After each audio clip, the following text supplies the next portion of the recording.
আজ তোমাদেরকে দেখাবো জিন্না দিদির বিয়ের ব্লগ। সেই দিনটা সকাল থেকে কি পরিমাণ বৃষ্টি কি বলবো, তাও খাবার সময় খেতে তো যেতে হবে, তাই প্যাচপ্যাচানি কাদাকে হারিয়ে দিয়ে আমরা চলে এসেছি প্যান্ডেলে। আর পাতে পড়ে গেছে গরম গরম নান, মিষ্টি, চিকেন কষা আর ছোলার তরকারি। উফ, আর কি দেরি করা যায়। বৃষ্টিটা যখন একটু থেমেছিল সেই ফাঁকে আমরা বাড়ি চলে এসেছিলাম। আর আমরা জানালা থেকেই দেখতে পাচ্ছি বরের গাড়ি চলে এসেছে।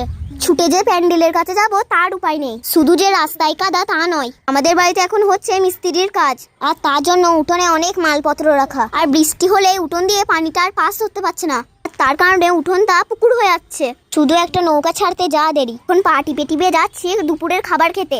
একবার যদি স্লিপ করি এখানে স্লিপ করবো, প্যান্ডেলে গিয়ে পৌঁছাবো। উফ, এইরকম বৃষ্টি ভেজে ওয়েদারে বিরিয়ানি দারুণ জুটি, তাই না? একদিকে আমি আর মা, আর অন্যদিকে বুনু আর নানি বসেছে।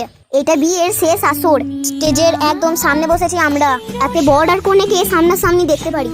সিংহাসন পাশেই ছিল, তা বর কনে মেজে বসে পড়েছে। আসলে দোলাভাই প্রথম থেকে ওখানে বসেছিল তাই হয়তো। তারপর অবশ্য সিংহাসনটা স্টেজে তুলে দেওয়া হলো। তারপর বন্ধুরা যে যার মতো গিফট দিতে শুরু করে দিল, আর সেই সঙ্গে তুলছিল অনেক অনেক ছবি। চলো আমরা আর বেশিক্ষণ বসে থাকতে পারছি না, বাড়ি চলে যাই। আজকের মতো এইটুকু, দেখা হবে তোমাদের সাথে নতুন কোনো